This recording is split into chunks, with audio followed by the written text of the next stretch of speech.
Hello?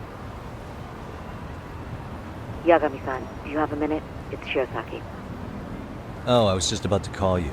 I was gonna say I've got some leads on the murder. By the way, you wouldn't happen to know a Detective Watanabe, would you? From Kanagawa PD? Oh, yes. He came asking me about the harassment case. Apparently he couldn't interview Ehara, so he got us instead. Wanna know why that is? Apparently Tokyo PD suspects Ehara might be linked to the murder in some way. And since they don't want Kanagawa stealing the show, they're blocking their investigators out. That does make sense. Not in a bureaucratic way. By the way, when's your next appointment with Ehara? As soon as we're ready, honestly. Did you want to come along? Yeah, I was just about to ask that. But I'd like to do a bit more research beforehand. I want to know exactly how Ehara's crime played out. Funny you should say that. Hoshino-kun just told me he's going to re-inspect the crime scene tomorrow. He said it'd be best to plot Ehara's movement from Ikebukuro all the way to Shinjuku, where he was caught. No kidding. Then I ought to go with. If that's the case, hold on one sec. Okay. Yagami-san? It's me, Hoshino. I'm stoked to hear you'll be helping me out tomorrow. I'm stoked to be there. Oh, and could you bring the statements from Ehara's arrest with you? It'd be a huge help if you could walk me through what happened on site. You got it. We'll be starting from Ikebukuro Station, so just meet me there tomorrow. Will do. See you then.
Okay, see that sign right there? Ehara was leaning on that before the incident. Yep, just like that. He was standing around searching for a victim. Ehara's the man in the cap and sunglasses.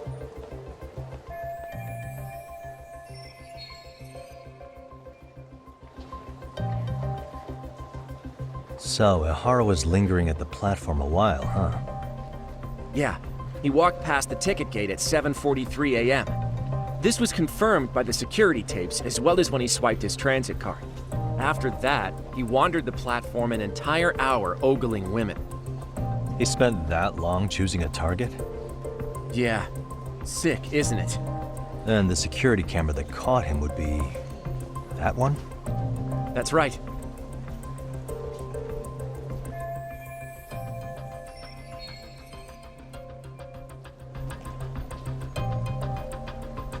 Anyhow, at 9:06 a.m., Ehara finally honed in on his would-be victim.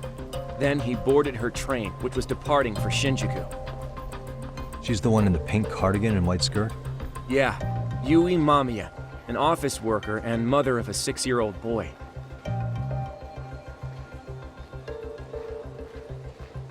The two of them show up on the train's interior cam as well. According to the victim's statement, Ehara began by rubbing her posterior with the back of his hand. But it didn't stop there. After that, he put his hand up her skirt. Pretty sickening. I'm assuming he targeted someone shy, thinking she wouldn't resist. Makes me angry just thinking about it.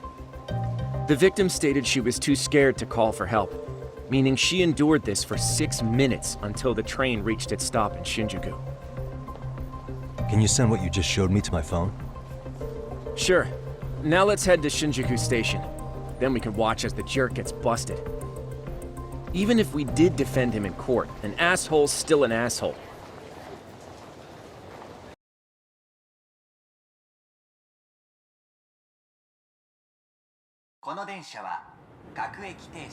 Looks like we're getting close to Shinjuku. The train's pretty light right now, but it was packed during the crime, right? Oh yeah, the car occupancy at that time of day can easily reach 180%. And Ihara should have been standing roughly where I am.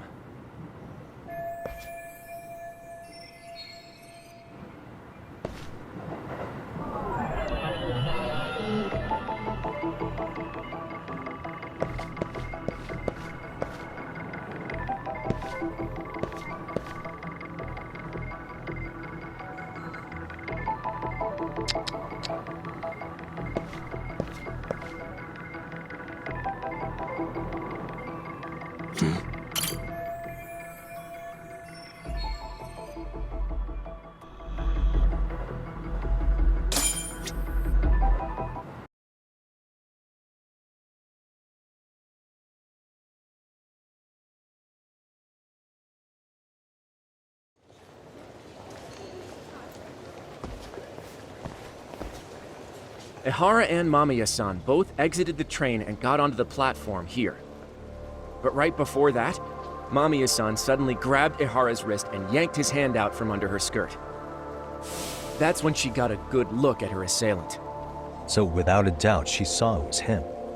Yes, and there were also traces of her garments on his hand during evidence analysis. Anyway, after being grabbed, Ihara wrenched himself free and took off at a sprint. See, here he gets off the train and bolts across the platform. And Mamiya-san chases after him, asking people around her for help. Ah, this is what they kept looping on TV. Yeah. And honestly, with all this evidentiary footage, defending him in court was a lost cause. Was there any security footage that wasn't aired on TV? Sure, take a look around you. There's more than just one camera pointed at us. They're practically everywhere. Oh, yeah. As for what I was saying earlier, Ihara was finally tackled right in front of those stairs.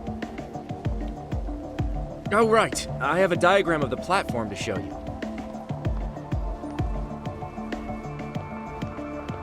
So Ihara gets off the train here, and then gets apprehended here. How far apart is that? Roughly 100 meters. Both he and the victim were weaving their way through the crowd. The whole scene was very chaotic. Even after Ihara was caught, the train was stalled 20 minutes until the area was deemed safe.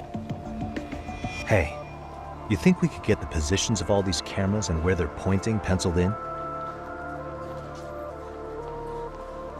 Good idea. Let's check each camera's position as we walk over to where Ihara was detained.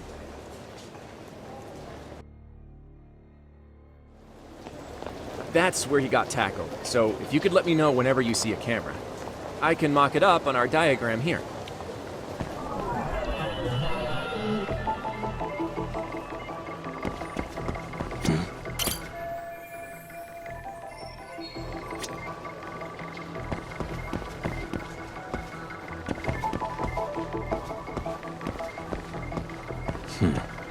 What the?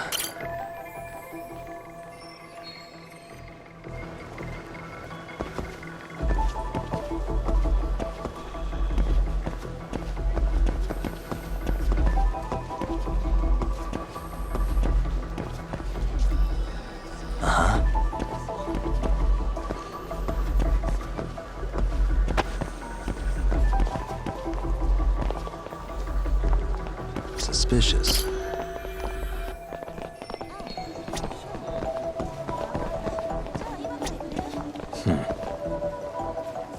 Hey. Looks like we checked all the nearby cameras. Let's go up a little further now.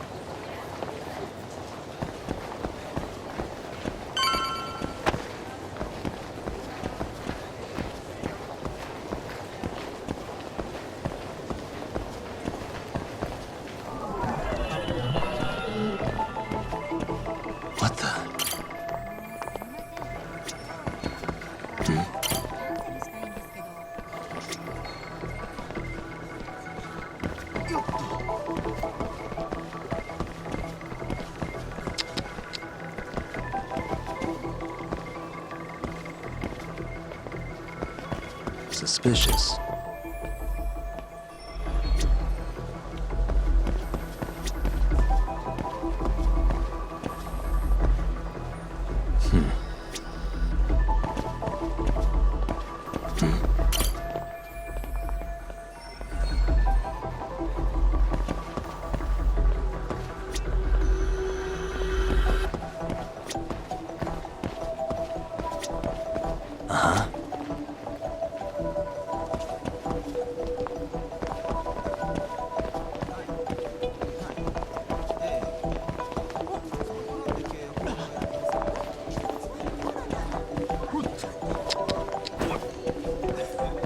Suspicious.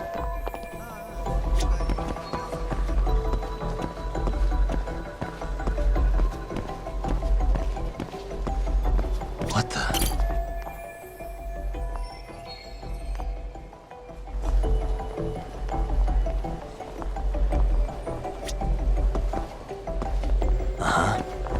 Hey. Looks like we checked all the nearby cameras. Let's move on.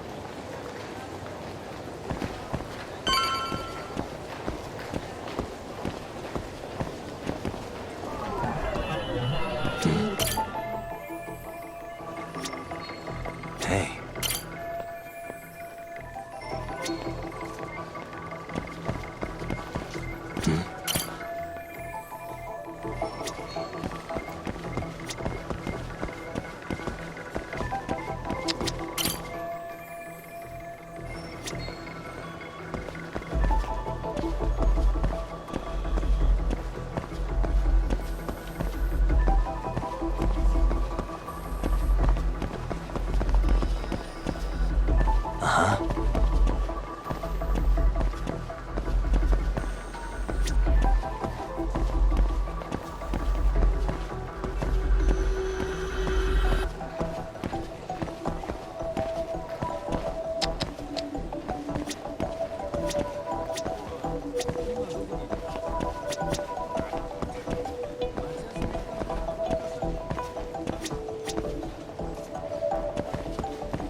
What the? Okay, looks like we got all the cameras. Our diagram is now complete.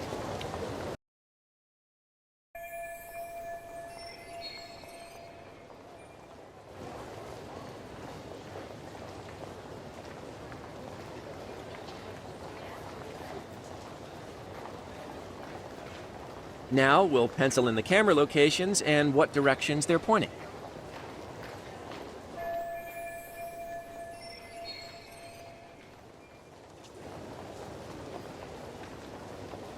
Suspicious.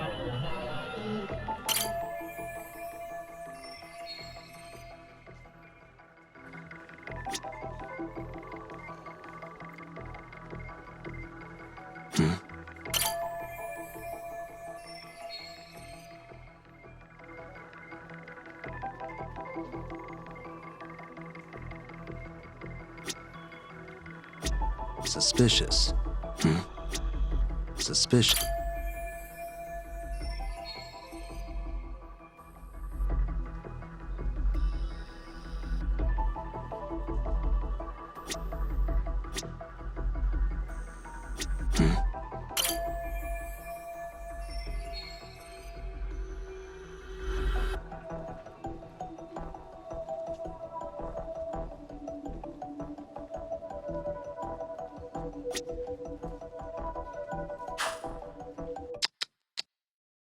So this was the general situation when Ahara committed his crime.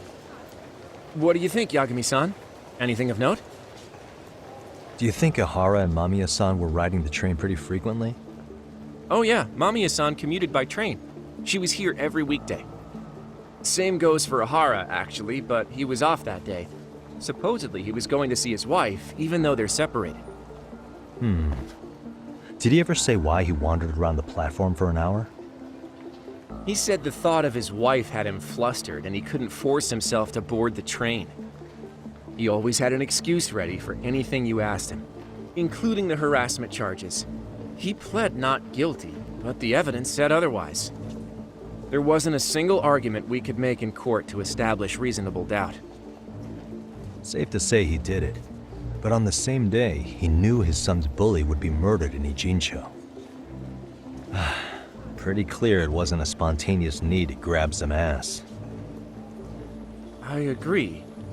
It's almost like all the commotion around the harassment might have been planned out. Maybe everything was, even down to getting captured. Yeah.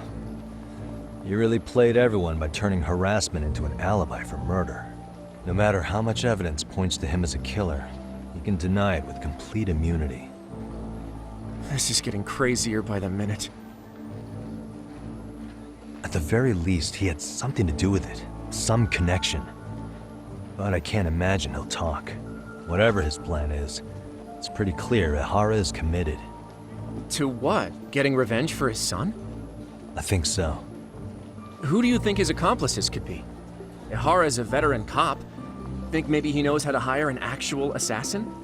If so, he could have just paid for his revenge, right? Sure. But assassins cost an arm and a leg. He wasn't rich before all this, was he? No. He barely scraped up enough to cover his lawsuit against the school. Thought so.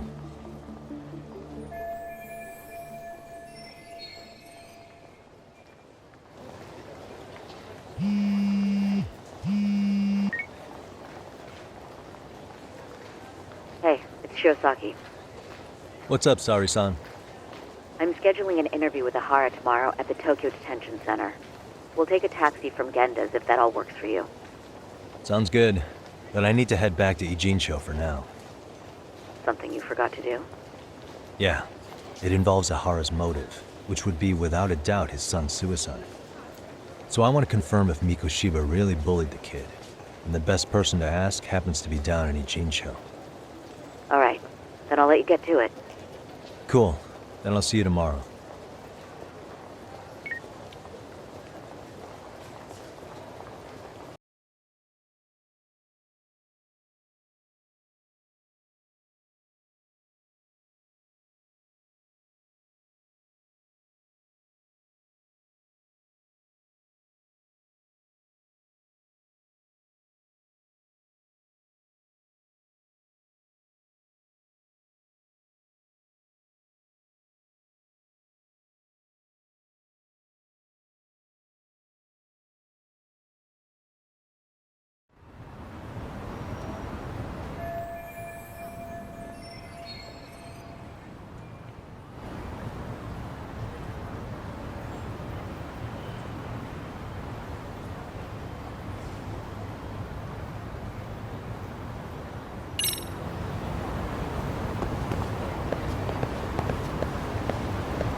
Got a minute?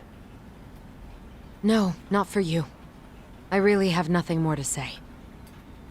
What if I told you it's looking more and more likely Ihara-san had a hand in MIKOSHIBA'S death? Well, it doesn't concern me. Ihara-san believes MIKOSHIBA tormented Toshiro-kun so badly that he took his own life. But neither the third-party investigation nor the courts were on his side. So what's the truth here? You know, don't you? What really happened between MIKOSHIBA and Toshiro-kun? Why won't you tell me the truth? Why do you keep asking? I said I don't know! I'm going to the detention center tomorrow to get some answers out of Ihara-san. What? I saw where MIKOSHIBA was murdered. He endured no shortage of cruelty before he died. They tortured him, you know. They broke all his fingers before they slit his throat. No.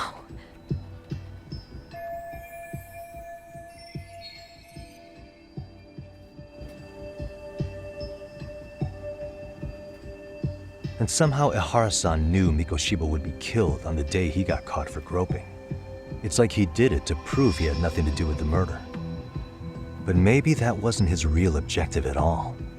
Huh? I think he wanted to signal that he'd finally avenged his son. The body belongs to a guy named Hiro MIKOSHIBA. 4 years ago, this man took my son from me by driving him to commit suicide. If I'm gonna face him tomorrow, I can't go in without some ammunition. So, 4 years ago, did MIKOSHIBA bully Toshiro-kun or not?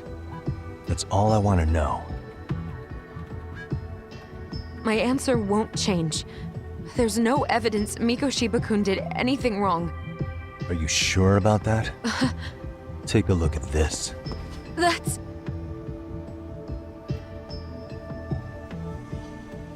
Toshiro Ihara, your student. Imagine that he's listening to what you're saying now. If you can look at him and say MIKOSHIBA played no part in his death, I'll leave you alone.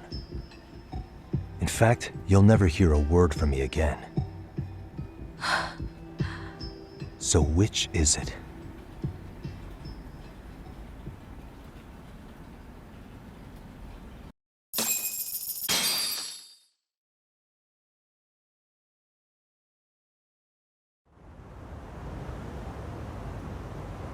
"4 years ago, not long after I'd transferred here to teach English. That's when it started. I was trying my best to get acclimated, and I was finally on a first-name basis with everyone. One day, after school, I was out on the roof taking a break, when Toshiro-kun suddenly ran by. I called out to him to ask what was wrong, but he shushed me and kept running. I saw he had a bloody nose. Moments later, MIKOSHIBA-kun showed up. He was looking for him. I told him I hadn't seen him. Toshiro-kun's face told me everything I needed to know. So MIKOSHIBA was bullying him after all. Yes. Toshiro-kun told me this later on. Whenever he'd leave school with MIKOSHIBA-kun and his friends, they'd force him to hand over money. At first, they'd try to pass it off as a joke. They said since he lowered the class average on tests, he ought to buy them all drinks as an apology. And MIKOSHIBA-kun, he was having too much fun with it to stop. He started offering tutoring sessions to Toshiro-kun. Only so he and his crew could extract their tuition from him. They'd even break into his house while his mother was at work and take the money she left him for dinner. And if he couldn't pay, they'd beat him up at school or make him grovel in the bathroom. Didn't anybody see what was really happening?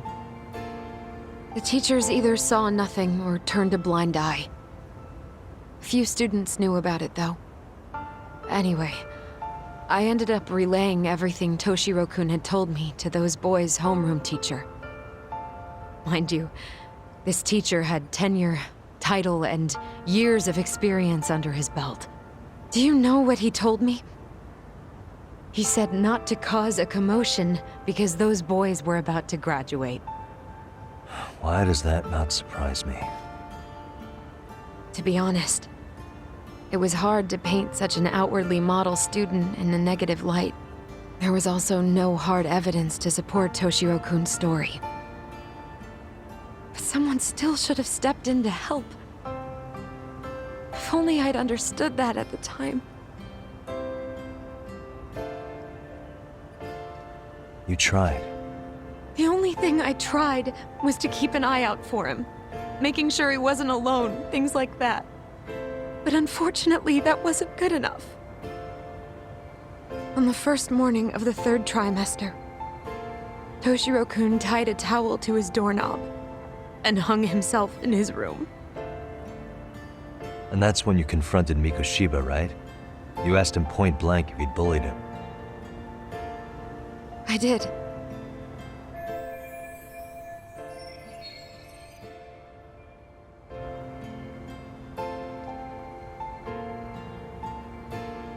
Mikoshiba-kun pretended to know nothing.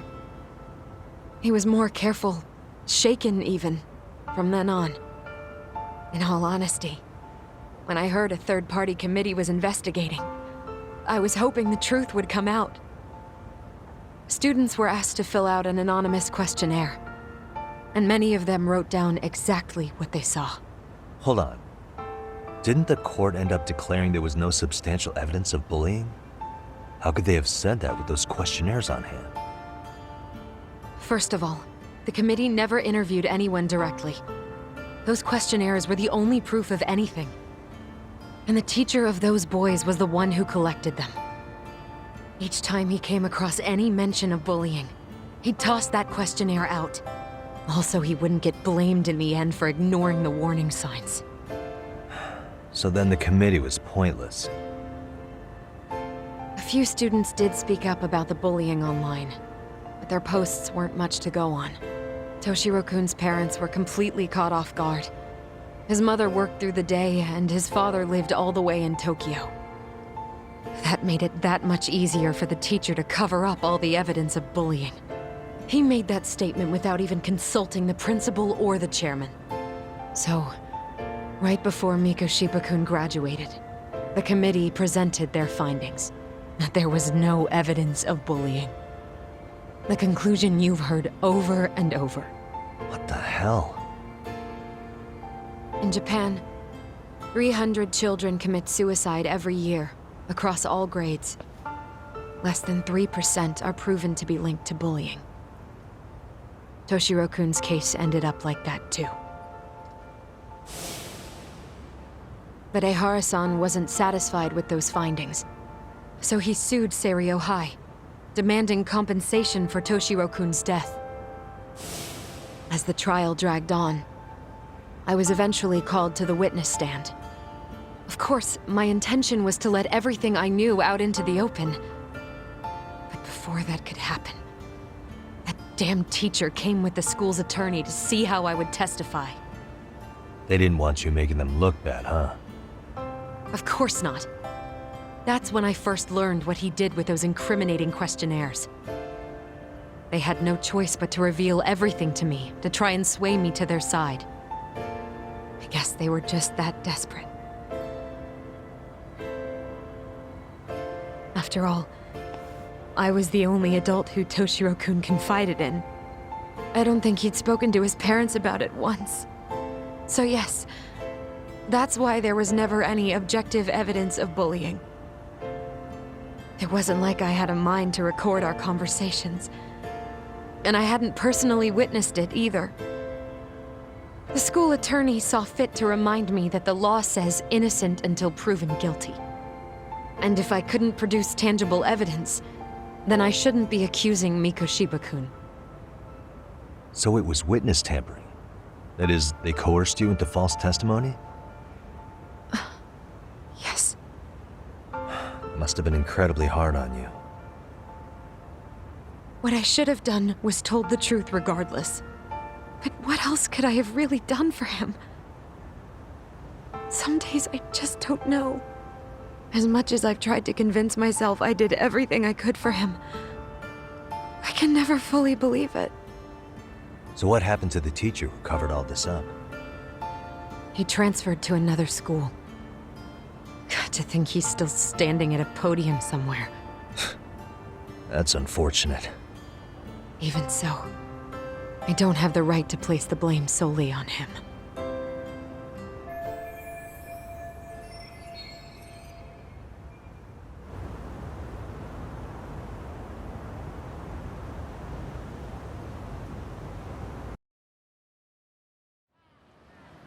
Maybe, but in that case, MIKOSHIBA'S bullying of Toshiro, or those questionnaires getting discarded.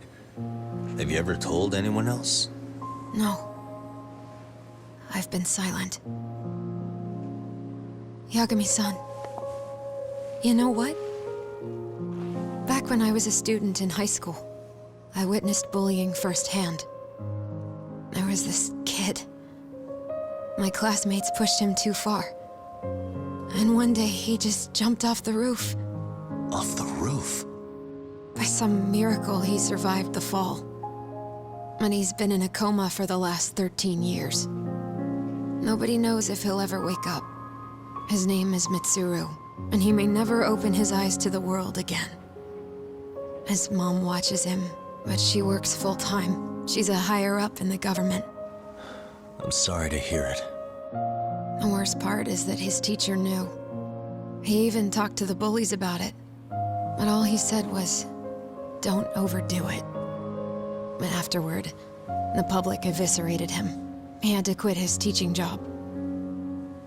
And yet, for poor Toshiro-kun, nobody was held responsible at all.